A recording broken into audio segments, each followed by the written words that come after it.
저는 오늘 이사야서 43장 16절에서부터 20절까지의 말씀을 통해서 사막의 강을 내시는 하나님, 이와 같은 제목으로 여러분과 함께 하나님의 은혜의 말씀을 나누려 합니다. 심리학자들 용어 중에 피그말리온 효과라는 것이 있습니다. 피그말리온 이펙트라는 것이죠. 이 말은 교육 심리학에서 교사나 그 리더들이 그 학생들의 성적이 향상될 것이라고 믿고 기대하면 시간이 머지않아 정말 기대하고 소망한 대로 그 학생들이 학업 성적이 올라가게 되더라는 것입니다. 1964년 미국의 교육심리학자 로버트 로젠탈에 의해서, 그리고 초등학교 교장 출신이었던 제노 제이콥슨에 의해서 실험이 되었었는데요. 원래는 로젠탈과 포드가 대학 심리학에서 학생들에게 실험쥐를 대상으로 연구를 시작했었습니다. 한쪽 쥐 그룹 그리고 또 한쪽 쥐 그룹을 학생들이 관리를 하겠는데, 한쪽 쥐 그룹은 학생들이 정성을 다해서 마치 인격체처럼 그 쥐들을 사랑하고 돌봐주기 시작했고, 한쪽 쥐는 말 그대로 쥐처럼 생각을 하고 그냥 키웠어요. 사육을 했죠. 그리고 나서 실험을 했는데 미로 찾기 게임을 양쪽 쥐들이 다 하게 했습니다. 그런데 희한하게도 한쪽 쥐들이 월등하게 지능이 높고 미로를 다 찾게 되더라는 겁니다. 도대체 무엇이 달랐는가 조사를 해봤더니 다른 것 하나 있어요. 한쪽 그룹은 학생들이 이 쥐들을 사랑으로 보필하고 사랑으로 잘 키웠고, 한쪽 쥐들은 그렇게 하지 않았다는 겁니다. 로젠탈은 거기에서 쥐가 그 학생들이 이렇게 사랑으로 키우니까 결과가 달라졌는데, 진짜 학생들이나 사람을 대상으로 한번 실험을 해보면 좋겠다라고 해서 1964년 봄에 샌프란시스코의 초등학교에 하버드식 돌발성 학습 능력 예측 테스트라는 보통의 지능 테스트를 했습니다. 학급 담임에게는 이제 앞으로 수개월간 성적이 오르는 학생들을 산출하기 위한 그러한 실험이다라고 이야기했습니다. 그러나 실제로는요, 아무것도 아니었습니다. 실제 조사에는 의미가 없고 무작위로 착출했던 학생부 명단에서 무작위로 학생들을 선출했어요. 그리고서 그 담임 선생님에게 이 학생들은 이제 수개월 후에는 성적이 부쩍 오를 특출한 학생입니다 라고 그렇게 이야기했습니다. 물론 전혀 근거 없는 이야기죠. 무작위로 실험을 했습니다. 그랬더니 그 교사는 학생들을 아주 사랑으로 대하기 시작했어요. 왜냐하면 너희들은 앞으로 수개월 안에 성적이 부쩍 오르고 또 훌륭한 학습 성취욕을 나타나게 할 거야 라고 그들을 격려하게 됐습니다. 그런데 정말 수개월이 지난 후에 그 말 그대로 그 학생들의 성적이 부쩍 오르기 시작한 거예요. 그때 그 로젠탈은 피그말리온 효과라는 이야기를 하게 됐습니다. 즉, 교사의 기대와 소망이 그 학생들의 신분이나 환경은 전혀 변하지 않았음에도 불구하고 실제로 그 교사의 기대대로 그 학생들이 그렇게 학업 성취가 발현되고 나타나게 되더라는 것입니다. 사람의 마음과 생각에 품은 그 소망이 그 환경을 변화시키기도 했다는 것이죠. 오늘 우리가 읽은 이 이사야서 43장은 북왕국 이스라엘과 남왕국 유다가 멸망당한 이후에 된 일이었습니다. 북왕국 이스라엘은 우상을 숭배했습니다. 대대리 왕들이 우상을 숭배했어요. 그래서 결국 BC 722년경에 아수르에 의해서 북왕국 이스라엘 먼저 멸망했습니다. 남왕국 유다도 하나님을 의지한다고 몇몇 신앙 있는 왕들이 세워졌지만 그들 역시도 우상으로 다 나중에는 빛이 발했습니다. 결국 남왕국 유다도 하나님 앞에 불순종하고 우상으로 살고 하나님을 저버린 결과 바벨론에 의해서 BC 586년경에 남왕국 유다도 멸망을 했습니다. 기나긴 포로 생활이 시작됐는데 초기에 이스라엘 사람들은 하나님이 우리를 버리지 않았다, 분명히 우리에게 다시 회복시켜 주실 것이다, 우리의 죄악을 주님께서 불쌍히 여겨주시고 우리를 긍휼히 여겨주실 것이다 라는 기대로 그들은 부르짖고 간구했습니다. 그러나 포로 생활이 10년, 20년, 30년, 40년, 이제는 세대를 넘어서 포로 시기가 끝나지 않게 되자 그들은 완전한 절망에 처하게 됐습니다. 이제는 우리는 소망이 없다, 하나님은 우리를 돌봐주지 않는다, 우리는 끝장났다, 우리는 이제 하나님이 돌보시는 민족이 아니다 라는 좌절과 낙담이 시작됐었습니다. 완전한 암흑기의 신앙이고 신앙조차도 완전히 바닥을 치는 그러한 신앙이었습니다. 모든 선지자들은 더 이상 소망이 없다라고 그렇게 이야기한 그러한 때였습니다. 그런데 그때에 이사야 선지자가 나타나서 아니다. 하나님은 우리에게 새 일을 행해 주실 것이다 라고 하나님의 말씀을 전하면서 하나님의 소망을 선포하기 시작합니다. 이사야는 절대 절망의 상황에서 하나님께서 큰 바다 가운데 길을 내시고 큰 물 가운데 지름길을 내시는 분이시다. 그리고 하나님은 광야에서 길을 만들어 주시고 사막에서 강을 내시는 분이시다 라고 말하면서 절대 절망의 상황에서 절대 소망의 메시지를 전달했던 사람이 바로 이사야 선지자였다는 것입니다. 오늘 이사야의 말씀을 우리가 주목해야 하는 이유는 바로 하나님은 절대 절망 속에서 우리의 생각과 시각이 상황이나 환경을 바라보는 것이 아니라 하나님을 의지할 때 결국 하나님께서 그와 같은 기적과 하늘을 베풀어 주는 분이라는 사실을 우리에게 말씀해 주기 위함이라는 것입니다. 그렇다면 오늘 우리는 이사야 43장의 말씀을 통하여서 우리는 어떻게 그 말씀을 받아야 할까요? 바로 하나님은 광야에서 길을 만들고 사막에 강을 만드는 분임을 믿고 저와 여러분이 달려가시기를 주님의 이름으로 축원합니다. 사막에 강을 내시는 하나님을 바라보면 그렇다면 우리는 어떻게 해야 됩니까? 먼저 첫째로 우리는 우리의 생각을 하나님께 바꾸며 하나님께 나아가야 되더라는 것입니다. 여러분, 생각을 바꿔야 미래가 보입니다. 오늘 이사야 선지자가 임하기 전에는요, 이스라엘 모든 사람들은 하나님은 우리 민족을 포기했다. 우리는 더 이상 선택받은 민족이 아니다. 만약에 선택받았다면 어떻게 이 포로기가 이렇게 수십 년 동안 계속되도록 하나님은 우리에게 응답하지 않겠느냐. 더 이상 우리는 가망이 없고 하나님은 역사하지 않는다는 완전한 절망의 패배의식으로 가득 찼었습니다. 그때 이사야가 전했던 말씀은 다른 것이 아닙니다. 아니다.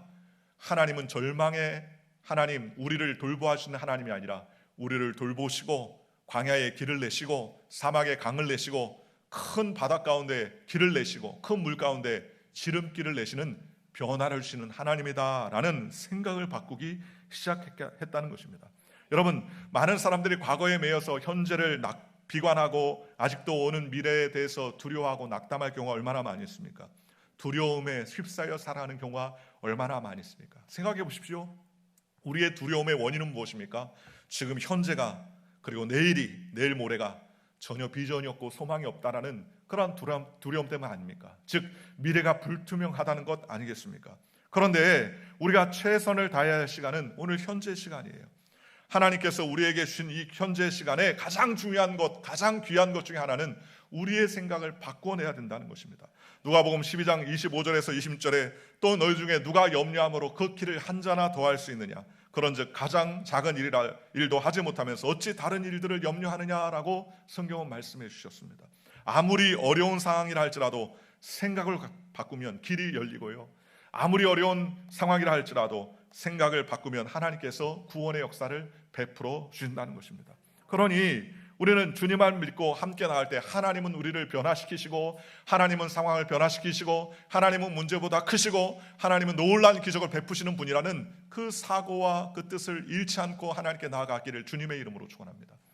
오늘 저와 여러분이 똑같이 이 성전에 앉아 있다도 1시간 예배를 드리고 그냥 나가면 그뿐이다라고 생각하는 사람과 오늘 내가 반드시 나의 문제를 해결받겠다, 주님의 말씀을 통하여서 주님이 나에게 말씀하신 그 말씀이 오늘 한 주간 생활하는 나의 좌표의 말씀이다 라고 그 말씀을 받기로 작정하는 사람과의 삶은 전혀 다른 인생이 될 줄로 믿습니다.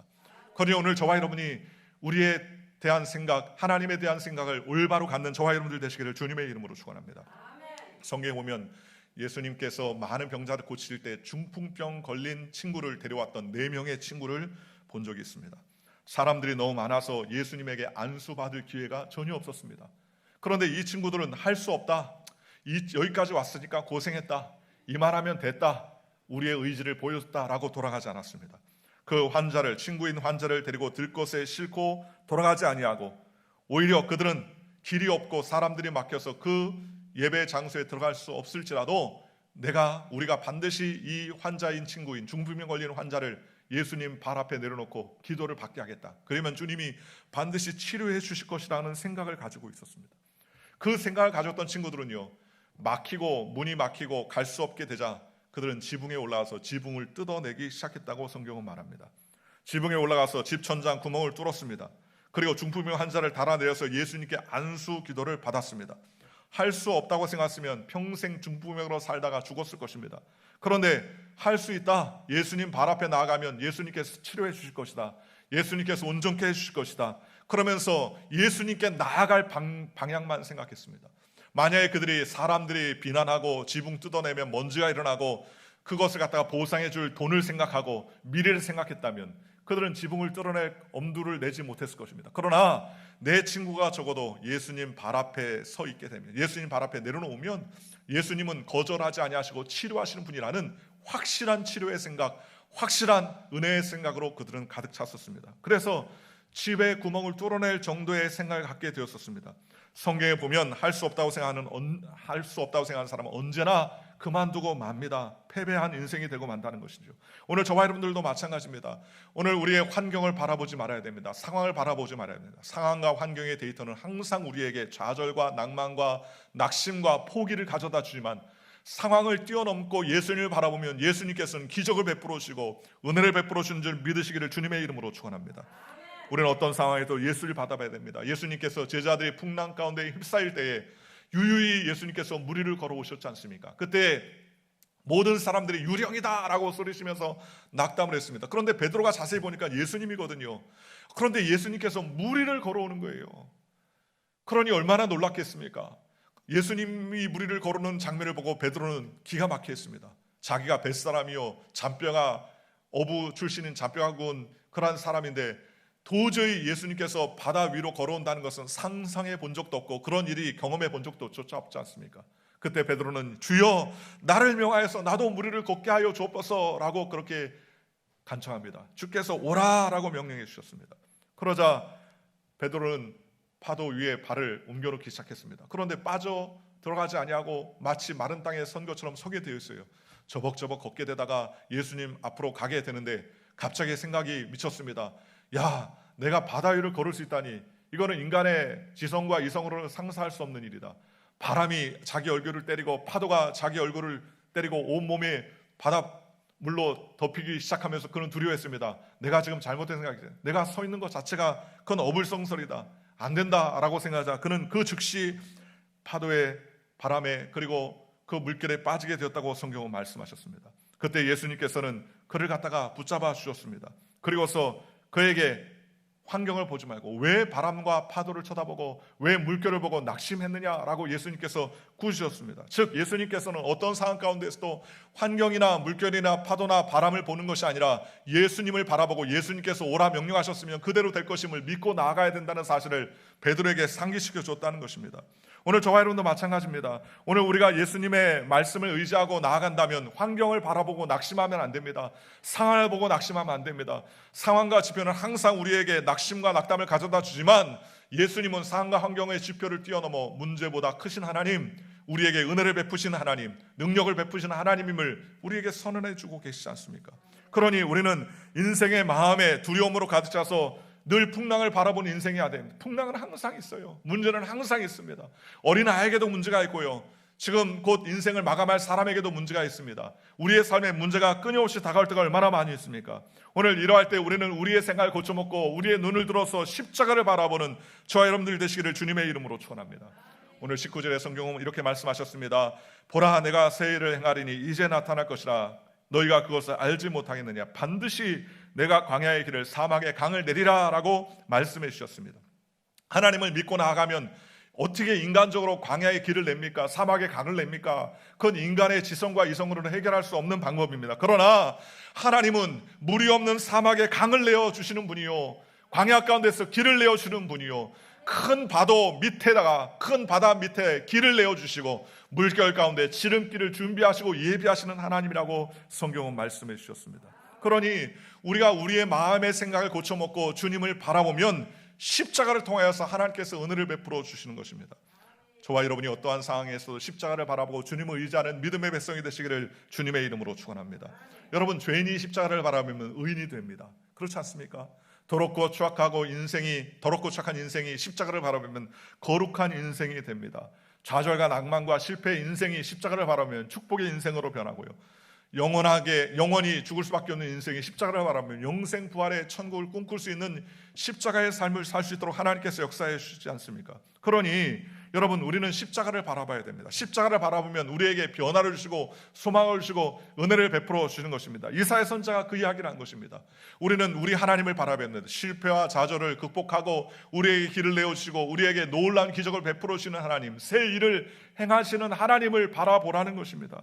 여러분, 십자가를 바라보면 예수님으로부터 생명을 얻습니다. 십자가를 바라보면 믿음을 얻습니다. 십자가를 바라보면 십자가가 우리에게 놀라운 은혜를 베풀어 주는 것입니다. 이스라엘 백성들이 광야 가운데 헤맬 때 불배에 물려서 죽게 되었습니다. 그때 해결 방법은 무엇입니까? 모세가 하나님께 기도합니다. 주님, 많은 백성들이 불배에 물려서 죽게 되었습니다. 그러니 어떡합니까? 해결하여 주시옵소서. 해결하여 주시옵소서. 하나님께 기도하자 하나님께서 특별한 방법을 지시하셨습니다. 불배 모양 형상대로 놋을 쳐서 불배 형상을 만들고 그것을 장대 끝에 높이 매달아서 성전 앞에다 세워놓으라는 것입니다. 그리고 불배에 물린 자들마다 그 성막에서 나와서 놋뱀을 쳐다보면 그러면 그 물렸던 독이 다 해독되고 부었던 살이 다 제자리를 찾고 그 모든 독이 해결되도 건강하게 될 것이라고 하나님께서 말씀해 주셨습니다. 이해되는 말씀인가요? 이해되지 않죠?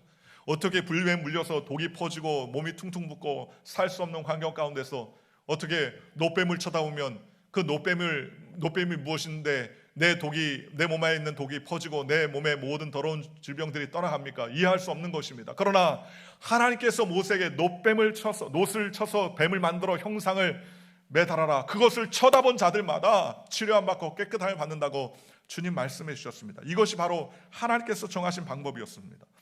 모세는 그 말씀대로 놋으로 뱀을 만들고 그 형상을 장대 끝에 매달아 높게 올렸습니다. 그리고 온 이스라엘 백성들에게 불배에 물린 자마다, 독으로 인하여서 고통받는 자마다 성막에서 나와서 놋뱀을 쳐다보면 그러면 모든 병이 치료받고 깨끗함을 받을 것이라고 선포하게 되었습니다. 그리고 그 말씀대로 놋뱀으로 인하여서 쳐다본 사람들마다 불배의 모든 독이 제거되고 깨끗하게 되고 온전케 되고 건강하게 되었다고 성경은 말씀하셨습니다. 여러분, 오늘 놋뱀을 쳐다보면 낫는다는 말씀은 바로 예수님을 상징하는 말씀입니다. 오늘 우리가 인생에 수많은 독이 있어요. 인간 관계의 독을 마셔서 마음이 쓰리고 좌절하고 낭망하고 물질적인 어려움을 통하여서 삶에 산 소망이 없고 또 육체적인 질병과 어려움으로 말미암아 내가 어찌할까라는 그 독으로 말미암아 좌절되고 낭망하고 밤잠을 이루지 못하는 그러한 삶이 얼마나 많이 있습니까? 그러할 때 우리는 무엇을 바라봐야 됩니까? 의사나 사람의 손길이 아니라 예수님을 바라보는 저와 여러분들 되시기를 주님의 이름으로 축원합니다. 예수님을 바라보면 십자가를 통하여서 예수께서 채찍을 맞고 우리에게 나음을 허락해 주셨습니다. 우리의 연약함을 담당해 주셨습니다. 저가 채찍에 맞음으로 우리에게 나음을 주셨다고 성경은 말씀해 주셨습니다. 십자가를 바라보면 저주에서 해방받고 십자가를 바라보면 하나님의 축복을 주시고 십자가를 바라보면 구원의 은혜를 베풀어 준다고 성경은 말씀해 주셨습니다. 그러니 여러분, 희망을 잃어버리면 삶의 모든 것을 잃어버리는 건 마찬가지 않습니까? 여러분, 십자가를 통해서 우리가 희망을 가질 수 있습니다. 그러므로 우리는 예수님께서 어떠한 환경 가운데서도 절방을 해결하실 수 있는 분임을 믿고 하나님께 나아가야 됩니다. 요한복음 5장 24절에 내가 진실로 진실로 너에게 이르노니 내 말을 듣고 또 나 보내신 이를 믿는 자는 영생을 얻었고 심판에 이르지 아니하나니 사망에서 생명으로 옮겨졌느니라 라고 말씀해 주셨습니다. 그러니 여러분, 우리가 우리의 마음과 우리의 생각을 하나님께 집중해야 됩니다. 시각을 하나님께 맡겨놔야 됩니다. 주님의 이름을 의지하고 하나님께 나아가야 됩니다. 그럴 때 하나님께서 기적과 은혜를 베풀어 주시는 것입니다. 오늘 저와 여러분들이 세상의 환경의 시각에 마음 쏟지 아니하고 하나님만 집중해서 바라보는 믿음의 백성이 되시기를 주님의 이름으로 축원합니다. 사막은 간조한 땅이고 건조한 땅입니다. 물이 없는 땅입니다. 생명이 살 수 없는 것입니다. 그러나 우리 하나님이 역사하시면 사막에 강이 나고 광야에 길이 나고 하나님의 놀라운 역사와 기적이 나타나는 것입니다. 그러니 우리는 주님만 의지해야 돼요. 이와 같이 우리가 시각을 하나님께 놓았다면 그 다음에 우리의 발걸음을 예수님께 나아가야 됩니다. 성경에 보면 12의 혈루증을 앓는 여인이 예수님께 나왔던 장면이 나옵니다. 그는 12회 즉 12년 동안이나 혈류병에 걸었어요. 그 혈류병으로 인하여서 그 병을 해결하려고 수도 없이 노력했습니다. 수많은 의사들을 만났는데 그 의사들 역시도 자신의 병을 해결할 수가 없었습니다. 오히려 병이 더 중하여지게 되고 오히려 가산을 탕진하게 되었습니다. 아마도 가족들은 다 외면했겠죠. 이웃과 친척들은 그 혈류병 든 여인을 거절했을지도 모릅니다. 그런데 이 혈류병 든 여인이 예수님에 대한 소문을 들었습니다. 예수님은 가는 곳곳마다 원하는 자들의 병을 치료해주고 귀신을 쫓아내시고 심지어 죽은 사람들조차도 살려주신다는 그 소문을 들었습니다. 이 혈류증을 앓는 여인은 사람이 아닌 예수님을 만나면 내 병은 치료함 받을 수 있다는 소망과 기대를 가지게 되었습니다. 그리고 예수님에 대한 이야기를 그는 다 듣게 되었습니다. 그런데 예수님께서 자신의 동네에서 멀지 않은 곳에 지나가시게 되었다는 이야기를 들었습니다. 그는 있는 힘껏 자신의 침대 위에서 박차고 일어났었습니다. 너무너무나 힘이 들었고 정신이 아득했지만 그는 있는 힘껏 옷을 차려입고 그는 자신의 몸을 감싸고 군중을 헤치고 예수님 계신 곳으로 나아갔었습니다. 그리고 내가 예수님의 옷자락에 손을 대기만 해도 내 병이 치료받고 깨끗함을 받는다는 그러한 생각이 그의 마음 가운데 점령하게 됐었습니다. 그의 소망은 다른 것 없어요. 의사를 만나고 약을 타는 것이 아니라 이제는 예수님의 옷자락 한번 만져보는 것이 나의 소원이요 인생의 최대의 낙이라는 사실을 깨닫게 되었습니다. 그리고서 그 여인은 집을 박차고 나가서 사람들이 많이 모여서 도저히 갈 수 없는 그 지경을 밀치고 뚫게 되었습니다. 그리고 그의 손으로 예수님의 옷자락을 잡았습니다. 그 즉시 예수님의 옷자락을 봤을 때 능력이 예수님의 옷에서부터 나와서 그의 모든 병든 몸이 깨끗해 되었다는 것을 순간적으로 그는 깨달을 수 있었습니다.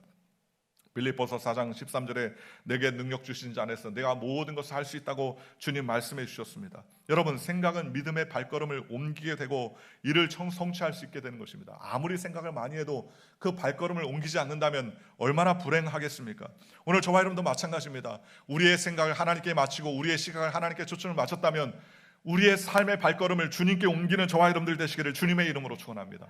비록 칠흑같이 어둡고 환경은 어두워도 하나님께서 분명히 기적을 베풀어 주시고 은혜를 베풀어 주실 것을 믿고 소망하며 우리는 믿음의 발걸음을 옮기는 거예요.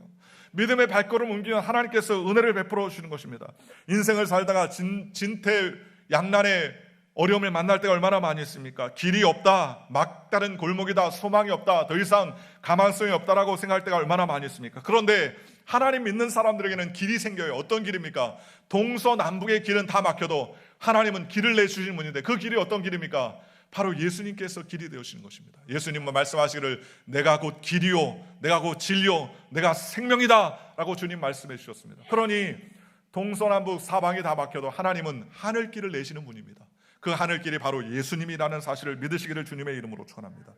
이틀 전에 제가 아침에 뉴스를 읽어봤는데 남미 아마존 근처에서 학생들 두 사람이 학생들이 해봤자 아주 어린 아이입니다. 10살도 채 안 되는 두 학생이 새를 잡겠다고 집을 나갔어요. 그리고 아마존 정글에 들어갔습니다. 그런데 하루가 지나도 애가 오지 않으니까 아버지가 경찰에 신고를 했어요. 경찰 수백 명이 동원되고 군인들이 동원돼서 아마존을 샅샅이 지었는데 5일이 지나도 찾을 수 없었습니다. 경찰들은 5일이 지나도 찾을 수 없으니까 얘네들이 아마도 짐승의 목이 잡혀서 죽었거나 아니면 사망을 했을 것이다 라고 수색을 포기했습니다. 5일이 지나는데 10살도 안 됐으니 그들이 무슨 힘이 있겠습니까? 그런데 아버지는 포기하지 않았어요. 아버지는 동네 친구들과 동네 잘 아는 사람들을 다 불러 모아서 그 아마존 숲속을 찾기 시작했는데 무려 거의 한 달 동안 헤맸어요. 28일 동안 찾았는데 드디어 28일 만에 아이들을 두 사람을 찾았습니다. 어떻게 찾았느냐? 아마존 정글에 깊으니까 그 길을 만듭니다. 길이 없으니까 길을 만들어요. 그런데 길을 만들면서 칼로 잡목을 치면서 길을 만들어 가는 사람의 눈에 띄어서 이 아이들을 찾아낸 거예요. 그런데 아이들이 28일 동안 빗물이나 웅덩이의 물을 마시면서 살아왔어요. 음식을 제대로 못 먹었습니다. 앰뷸런스에 실어서 병원에 실려가는데 먹을 거 주세요 라는 말이 그들의 첫 마디였다는 거예요. 여러분 우리의 인생에 길을 잃어버리면 아무거나 소망이 없어요. 그런데 그 길이 우리에게 길이 되어주시는 분이 누구냐? 바로 예수님이 우리의 길이 됩니다. 그러니 우리는 예수님만 붙들고 하나님께 나아가는 저와 여러분들 되시기를 주님의 이름으로 축원합니다. 예수님께서는 누가복음 11장 9절에 내가 또 너희에게 이르노니 구하라 그리하면 주실 것이요 찾으라 그러면 찾아낼 것이요 문을 두드리라 그리하면 너희에게 열릴 것이니 라고 말씀해 주셨습니다. 여러분, 사람들은 그렇게 말하죠. 구하라 그리하면 안 줘? 찾아라 찾을 수 있나 보자. 문을 들여봐라 응답하나 보자. 이것이 사람의 생각입니다. 그러나 우리 주님께서는 얼마나 우리를 사랑하셨는지 구하라 그러면 주시겠다. 찾아라 그러면 찾아지겠다. 문을 두드려라. 그럼 내가 활짝 열어주겠다. 주님 말씀해 주셨습니다. 그러므로 예수 믿는 사람에게는 길이 있어요. 예수 믿지 않는 사람에게는 길이 없어도 예수 믿는 사람에게는 길이 있습니다. 예수 믿는 사람에게는 희망이 있습니다. 예수 믿는 사람에게는 기적을 베풀어 주십니다. 그러므로 우리가 믿고 구하고 찾고 하나님 앞에 두드리면 하나님께서 우리의 삶의 환경에 놀라운 역사를 베풀어 주시는 것입니다. 일전에 제가 뉴욕에서 이야기를 들었던 집사님인데 너무나 심장이 가슴이 압박이 돼가지고 병원에 갔더니 심장 관상도벽이 다 막혔는데 스텐스로 뚫을 수가 없다는 거예요. 그런데 그 남편이, 그 여자 집사님이죠. 내 남편이 이제 죽게 됐어요. 그러니 어떻게 합니까? 이거 오픈해가지고 그 막힌 혈관을 다 잘라내고 이어 붙여야 된다는. 그래서 이제 수술 일정을 잡게 됐습니다. 그런데 그 남편이 지금까지 나는 하나님 믿는다고 하면서 주일 성수 다 골라서 빼먹고 세상에 술 먹고 싶은 거 다 먹고 세상에 하지 말할 거 다 하면서 부인을 구박하고 예수 믿는 가족들을 구박했는데 주마등처럼 자기가 구박하며 하나님을 섬기지 않았던 것들이 쫙 지나오더라는 겁니다. 그래서 내가 하나님 앞에 헛되이 사니까 하나님께서 내 심장에 관상동에 콱 막히게 하셨구나. 그런 눈물로써 회개를 했습니다. 그런데 그 다음 날부터 성도님들이 얼마나 기도를 해주는지 그 마음에 감동이 됐어요. 나 같은 죄인인데도 불구하고 내 아내 친구들과 교우들이 나를 위해서 이렇게 눈물로 기도해주고 예배를 드려주는구나 하면서 그런 마음에 감동을 하면서 눈물을 흘리면서 하나님 천부해 주셔서 두 손 들고 주님께 갑니다. 나를 용서해 주고 해결하여 주시옵소서. 그러면서 이제 수술 날짜를 기다리고 수술 이후에는 하나님 은혜 가운데 살겠습니다. 주님 뜻대로 살겠습니다. 그렇게 마음을 결정하고 통회하고 자복하는 마음으로 수술 날짜 잡고 수술을 하게 됐는데요. 수술을 하자마자 30분도 안 돼서 수술이 끝났어요. 그래서 무슨 일이냐 봤더니 의사가 수술을 하기 위해서 가슴을 딱 열고 딱 열었는데 막혀있던 혈관이 다 뚫려 있다는 겁니다. 그래서 막혀있는 혈관이 막혀있어서 잘라내는데 잘라낼 혈관이 없는 거예요. 다 뚫려 있으니까. 그래서 다시 그냥 다 봉합을 하고 나왔는데 보통 사람 같으면 막혀있지도 않은 혈관을 해결한다고 가슴을 열었으니까 이게 웬일입니까 하면서 낙담할 텐데 이분이 이게 나의 증거다. 불과 얼마 전까지만 해도 관상동맥이 다 막혀가지고 수술해야 된다는데 의사들이 가슴을 열어보니까는 그 막힌 혈관이 다 깨끗하게 됐다. 이게 바로 증거 아니겠느냐. 그러니 자기 가슴을 열었던 수술장을 보여주면서 이게 증거다. 증거였으니까 내가 관상동맥 막혔어도 뜯어내지 않냐고 주님께서 다 해결해 주셨다. 눈물로 해결하니까 하나님께서 그 기적을 베풀어 주셨다고 감사하며 하나님께 올리고 간증을 하면서 그때는 열심히 주를 섬기게 되더라는 것입니다. 여러분, 예수 믿는 저와 여러분들이 하나님 앞에 기도하고 간구하면 기적을 베풀어 주시는 거예요. 하나님의 놀라운 역사를 우리에게 하나님께서 베풀어 주시는 것입니다. 그러므로 길은 누굽니까? 오직 예수님입니다. 사람은 할 수 없습니다. 인간은 할 수 없어요. 그러나 하나님은 하실 수 있는 것입니다.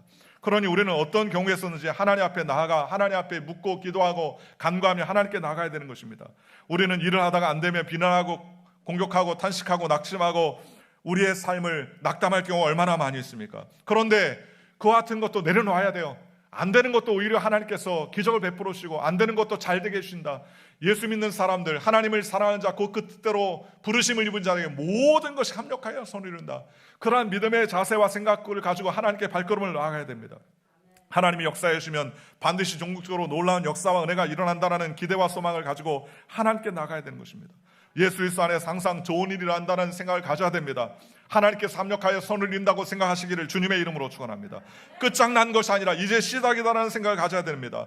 어려움 속에서도 하나님께서 기적을 베풀어 주시는 분이라는 생각을 가져야 되는 것입니다.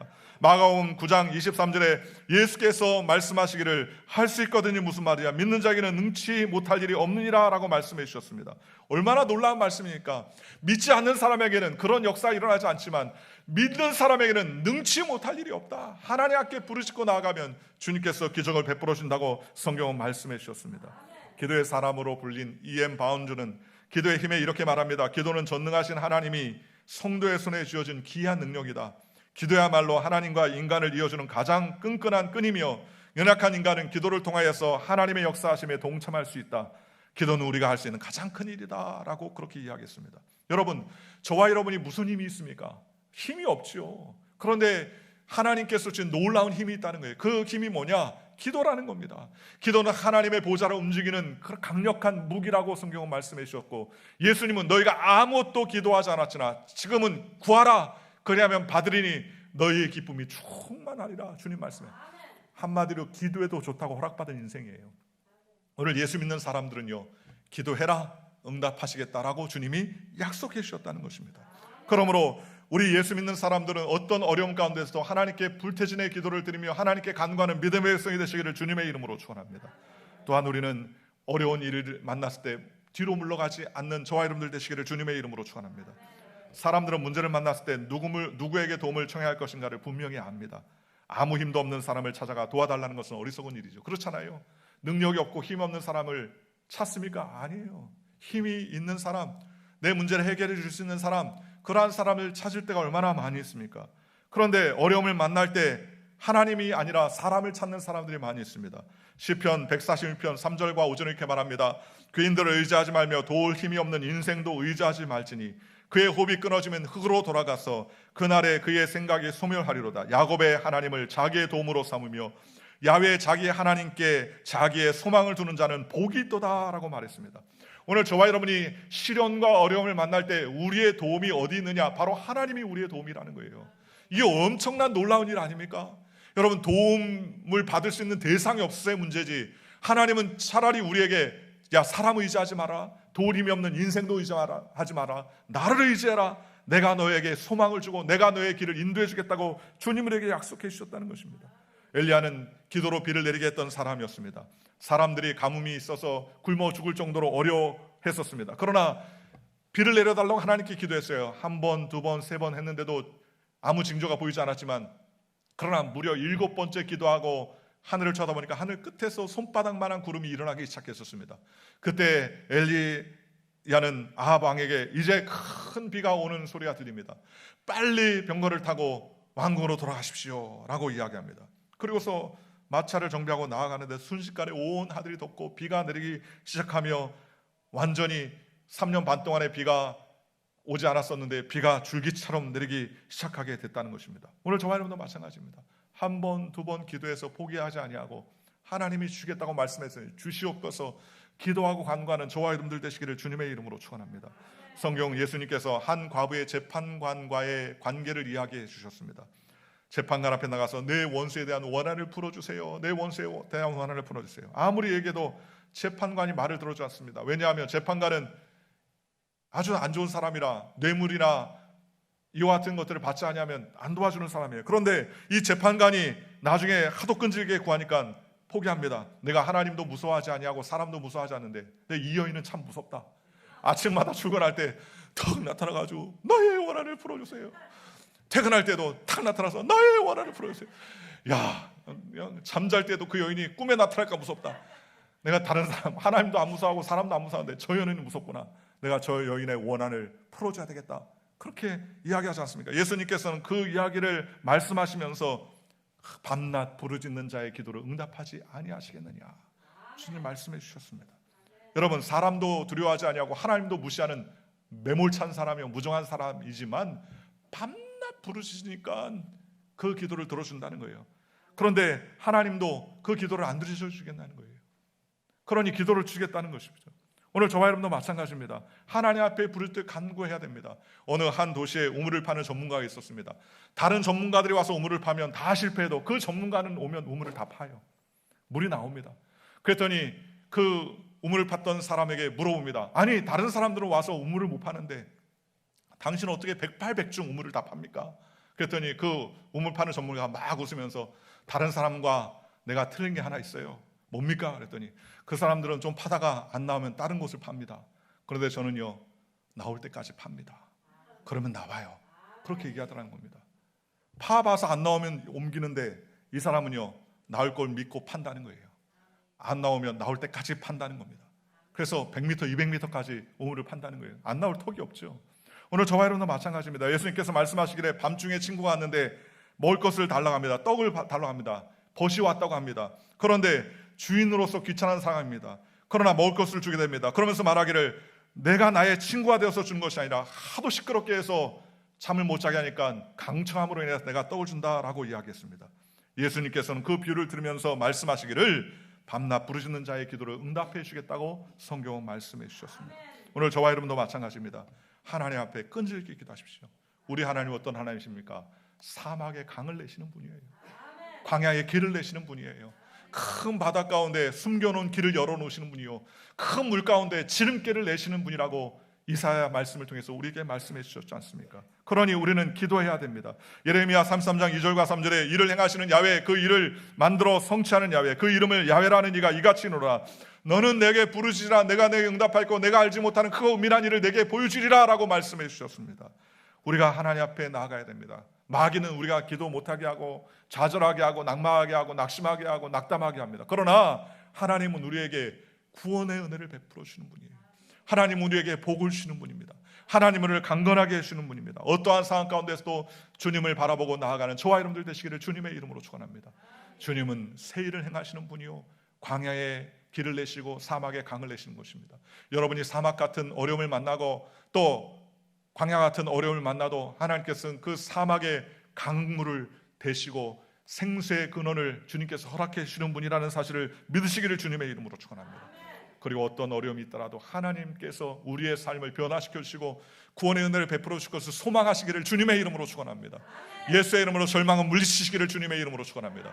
주님을 붙잡으면 소망이 있어요. 왜냐하면 예수님이 길을 알려주는 분이 아니라 예수님이 그 길 자체가 되시는 분이기 때문입니다.